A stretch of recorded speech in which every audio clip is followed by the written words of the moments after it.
আজকে কি আমার জন্মদিন যে মাসি এত কিছু রান্না করে দিল। তো হ্যালো গাইস, এখন আছি হচ্ছে আমি আমার মাসির বাড়িতে ফর মাই এক্সাম পারপাস। আমার একটা এক্সাম ছিল, তার জন্যই আমি আমার মাসির বাড়ি চলে আসি।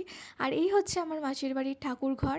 তারপর আমি একটু বাগানে চলে গেছিলাম, বাগানে অনেক সুন্দর সুন্দর ফুল ছিল, ওখানে একটু টাইম কাটিয়েছি। তারপর হচ্ছে মাসি এখন আমাকে ডাক দিচ্ছে খাবার খাওয়ার জন্য। তো এখন আমি রুমের ভেতর চলে আসছি।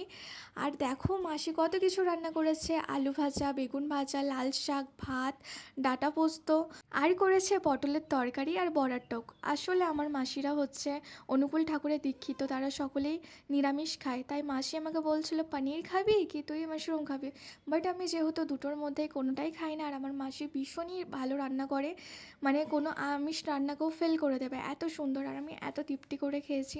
মাসির হাতের সব কিছু আমার ভীষণই প্রিয়। তো মাসিকে বলেছিলাম মাসি তুমি বড়ার টক করো, কারণ মাসির হাতের বড়ার টক আমার ভীষণই প্রিয়। তারপর আর কি খাওয়া দাওয়া করে নিয়েছি। আর এই যে হচ্ছে এখন সন্ধ্যার দিকে আমি এখন দাদার সাথে বেরিয়ে পড়েছি বাড়ি আসার জন্য। আমি মাসির বাড়িতে থাকতে পারিনি, কারণ হচ্ছে আমার পাশের বাড়িতেই বিয়ে বাড়ি। আর আমরা এখন একটা ফুড ভ্যানের সামনে ছিলাম, আর আমি তো বাড়ি এসেই জাস্ট মানে দৌড়ে দৌড়ে বিয়ে বাড়িতে চলে এসেছি দেখার জন্য, কারণ গায়ে হলুদ অলমোস্ট হয়ে গেছে। তারপর যে হাক্কা নুডলসটা আনা হয়েছিল সেটাই আমি, ভাই আর দাদা মিলে খেয়ে নিলাম।